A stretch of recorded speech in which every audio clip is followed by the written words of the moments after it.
आइए देखते हैं मध्य प्रदेश की दोपहर की बड़ी खबरें। नए साल से बदलने जा रहे हैं 8 नियम, सीधा आपकी जेब पर होगा असर। आपको बता दें, नया साल 2026 सिर्फ कैलेंडर बदलने तक सीमित नहीं रहेगा, बल्कि इसके साथ कई ऐसे नियम लागू होने जा रहे हैं जो सीधी आपकी जेब, बैंकिंग आदतों और रोजमर्रा की जिंदगी को प्रभावित करेंगे। सरकार और रेगुलेटर्स ने बैंकिंग, डिजिटल पेमेंट, सैलरी, किसानों और सोशल मीडिया से जुड़े कई बदलावों की तैयारी कर ली है। आइए जानते हैं कि 1 जनवरी 2026 से क्या क्या बदलने वाला है। पहला है लोन सस्ती, एफडी पर नए रेट। नए साल की शुरुआत के साथ कई बड़े बैंकों ने लोन की ब्याज दरों में कटौती की है। होम लोन और पर्सनल लोन सस्ते हो सकते हैं, वहीं फिक्स्ड डिपॉजिट पर नए ब्याज दर लागू होंगे, जिससे सेविंग करने वालों को थोड़ा फायदा या नुकसान दोनों हो सकता है। यह बैंक पर निर्भर करेगा। दूसरा है पैन आधार लिंक करना होगा अनिवार्य। 1 जनवरी 2026 से पैन और आधार को लिंक करना लगभग सभी बैंकिंग और सरकारी सेवाओं के लिए जरूरी हो जाएगा। अगर यह लिंक नहीं हुआ तो खाते से जुड़ी कई सुविधाएं बंद हो सकती हैं। तीसरा है क्रेडिट स्कोर अब जल्दी बदलेगा। अब क्रेडिट स्कोर अपडेट होने में लंबा इंतजार नहीं करना पड़ेगा। पहले जहां यह 15 दिन में अपडेट होता था, वहीं अब इसे हर हफ्ते अपडेट किया जाएगा। इससे लोन लेने वालों को फायदा होगा, क्योंकि समय पर ईमेल भरने का असर जल्दी दिखेगा और बैंक भी ज़्यादा सटीक फैसले ले पाएंगे। चौथा है यूपीआई और डिजिटल पेमेंट पर सख्ती। डिजिटल फ्रॉड रोकने के लिए यूपीआई, मोबाइल नंबर और बैंक अकाउंट से जुड़े नियम और कड़े किए जाएंगे। सिम वेरिफिकेशन और डिजिटल पहचान पर खास ध्यान दिया जाएगा, जिससे ऑनलाइन ठगी के मामलों पर लगाम लगे। पांचवा है सोशल मीडिया यूज पर उम्र की सीमा। सरकार 16 साल से कम उम्र के बच्चों के लिए सोशल मीडिया के नियम सख्त करने की तैयारी में है। नए नियमों में उम्र की जांच और पेरेंटल कंट्रोल जैसे फीचर जरूरी हो सकते हैं, ताकि बच्चों की ऑनलाइन सुरक्षा बढ़ाई जा सके। छठवा है पेट्रोल डीजल गाड़ियों पर नई पाबंदियां।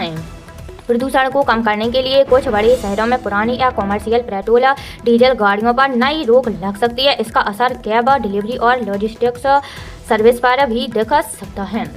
सातवां है किसानों के लिए नए नियम।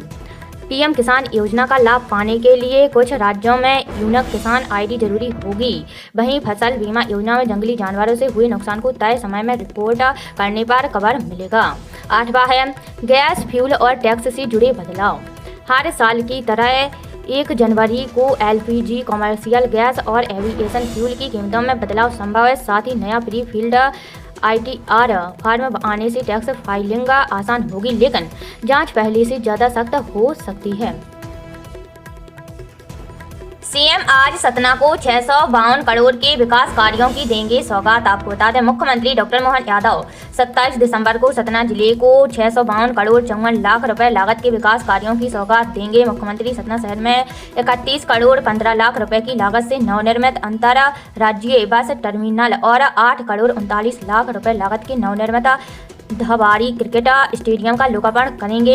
मुख्यमंत्री आईएसबीटी सतना में आयोजित कार्यक्रम में सतना शहर के 168 लाख 33 हजार रुपए लागत के 6 कार्यों का लोकार्पण और 484 करोड़ 21 लाख रुपए लागत के 6 विकास कार्यों का भूमि पूजन भी करेंगे। साथ ही विभिन्न योजनाओं के हितग्राहियों को हितलाभ का वितरण करेंगे।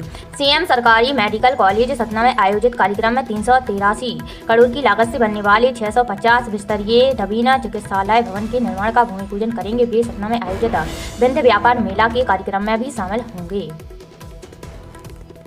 देश में ठंड का प्रकोप, कोहरे ने 100 ट्रेनों की रफ्तार पर लगाया ब्रेक, स्कूल बंद। आपको बता दें, उत्तर भारत में सर्दी ने जैसी रफ्तार पकड़ ली है। गलन भरी ठंड, घना कोहरा और शीतलहर ने आम जनजीवन के साथ साथ स्कूली बच्चों की दिनचर्या को भी बुरी तरह प्रभावित कर दिया है। मध्य प्रदेश से लेकर उत्तर प्रदेश, दिल्ली, बिहार, पंजाब और केरल तक मौसम का असर साफ दिख रहा है। भारतीय मौसम विभाग के मुताबिक देश के 22 राज्यों में शीतलहर चल रही है। राजस्थान के शिखर में पारा 1 डिग्री सेल्सियस पर पहुंच गया है। मध्य प्रदेश में भी ठंड ने रिकॉर्ड तोड़ने शुरू कर दिए हैं। प्रदेश के 25 से ज्यादा शहरों में न्यूनतम तापमान 10 डिग्री सेल्सियस से नीचे दर्ज किया गया। शुक्रवार को पंचमढ़ी प्रदेश का सबसे ठंडा शहर रहा, जहां न्यूनतम तापमान 3.6 डिग्री सेल्सियस तक गिर गया है। बिहार के भी कई शहरों में घना कोहरा छाया हुआ है। यूपी में घना कोहरा छाया हुआ है। कोहरे की वजह से कई जगह विजिबिलिटी सुन रही, इस वजह से ट्रेनों की रफ्तार में ब्रेक लगा गया है। 100 से ज्यादा ट्रेनें 2 से 10 घंटे की देरी से चल रही हैं। बीते कई दिनों से धूप नहीं निकली है, इससे जनजीवन बेहाल है। राजस्थान में सर्दी का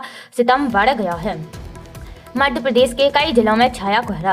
मध्य प्रदेश के ग्वालियर, रीवा, सागर, जबलपुर संभाग के कई जिलों में कोहरा छाया हुआ है। मौसम विभाग के मुताबिक अगले 2 से 3 दिन तक प्रदेश में कड़ाके की सर्दी पड़ेगी। नए साल की शुरुआत भी भीषण सर्दी से होगी। पंचमढ़ी में लगातार दूसरे दिन पारा 4 डिग्री से नीचे रहा। प्रदेश में घने कोहरे की वजह से दिल्ली से भोपाल, उज्जैन और इंदौर आने वाली ट्रेनें लेट रही हैं।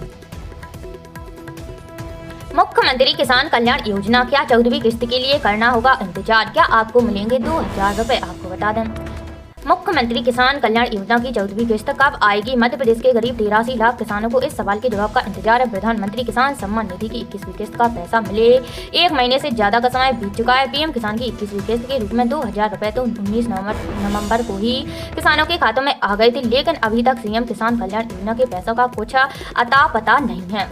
प्रधानमंत्री किसान सम्मान निधि योजना का पैसा आने के बाद इंतजार लगातार बढ़ रहा है। अधिकारियों से जो जानकारी मिल रही है वो किसानों के चेहरे पर थोड़ी मायूसी ला सकती है। आशंका जताई जा रही है कि मुख्यमंत्री किसान कल्याण योजना की 14वीं किस्त के लिए किसानों को फरवरी तक का भी इंतजार करना पड़ सकता है। हालांकि अभी कुछ भी आधिकारिक नहीं है और सरकार की ओर से आधिकारिक तौर पर कुछ नहीं कहा गया है, लेकिन एक दिन पहले 25 दिसंबर को किसान सम्मेलन में इस योजना की अगली किस्त को लेकर कोई जिक्र न होने से निराशा जरूर है। पिछली बार भी फरवरी तक करना पड़ा था इंतजार। मुख्यमंत्री किसान कल्याण योजना के लाभार्थी किसानों को पिछले साल लंबा इंतजार करना पड़ा था। सीएम किसान कल्याण योजना की 11वीं किस्त 10 फरवरी 2025 को जारी हुई थी, जबकि 12वीं किस्त अप्रैल और 13वीं किस्त अगस्त में जारी हुई थी। सीएम किसान कल्याण की 13वीं किस्त को पीएम किसान की 20वीं किस्त का पैसा आने के कुछ दिन बाद ही आ गया था, लेकिन 14वीं किस्त के लिए किसानों को फरवरी तक का इंतजार करना पड़ सकता है। माना जा रहा है कि मध्य प्रदेश सरकार के बजट के बाद ही यह पैसा ट्रांसफर होगा।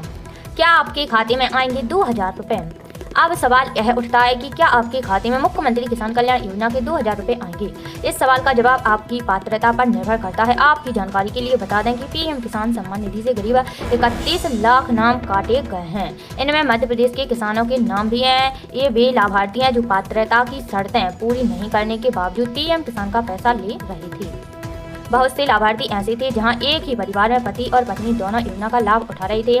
ऐसा भी देखा गया है कि परिवार के नाबालिग सदस्य के खाते में भी पैसा आ रहा था। इसके अलावा बहुत से किसान ऐसे हैं जिन्होंने EKYC नहीं करवाया या किसान पहचान पत्र नहीं बनवाया, इनका भी पैसा रुका है। अगर आपका नाम भी इसमें है तो आपको भी झटका लग सकता है। लाडली बहना योजना से सशक्त हो रही महिलाएं, खातों में 48,632 करोड़ रुपए भेजे। आपको बता दें, महिला एवं बाल विकास मंत्री निर्मला भूरिया ने शुक्रवार को पत्रकारों से चर्चा विभाग की 2 साल की उपलब्धियों और आगामी 3 साल की कार्य योजना की जानकारी दी। उन्होंने कहा कि मुख्यमंत्री लाडली बहना योजना महिला सशक्तिकरण का सबसे प्रभावी माध्यम बनकर उभरी है। जून 2023 से दिसंबर 2025 तक योजना की 31 किस्तों का नियमित भुगतान किया गया है। वर्तमान में 1 करोड़ 26 लाख से अधिक महिलाएं योजना से लाभान्वित हैं और अब तक 48,632 करोड़ से अधिक की राशि सीधे उनके बैंक खातों में ट्रांसफर की जा चुकी है। इस योजना को देश भर में सराहा जा रहा है और कई राज्यों ने मध्य प्रदेश के मॉडल को अपनाया है। उन्होंने कहा कि मुख्यमंत्री लाडली लक्ष्मी योजना के अंतर्गत प्रदेश में अब तक 52 लाख से अधिक बालिकाओं का पंजीयन किया जा चुका है। पिछले 2 वर्षों में 6,40,000 बालिकाओं को 350 करोड़ से अधिक की छात्रवृत्ति एवं प्रोत्साहन राशि प्रदान की गई है। प्रधानमंत्री नरेंद्र मोदी की महत्वाकांक्षी योजना बेटी बचाओ बेटी पढ़ाओ के अंतर्गत मध्य प्रदेश में बालिकाओं की शिक्षा, सुरक्षा और सशक्तिकरण की दिशा में व्यापक स्तर पर प्रभावी कार्य किए जा रहे हैं। महिला एवं बाल विकास विभाग द्वारा योजना के अंतर्गत महिलाओं और बालिकाओं के लिए पिंक ड्राइविंग लाइसेंस अभियान चलाया गया है, जिसके तहत अब तक 6,134 महिलाओं एवं बालिकाओं को लर्निंग ड्राइविंग लाइसेंस प्रदान किए गए हैं।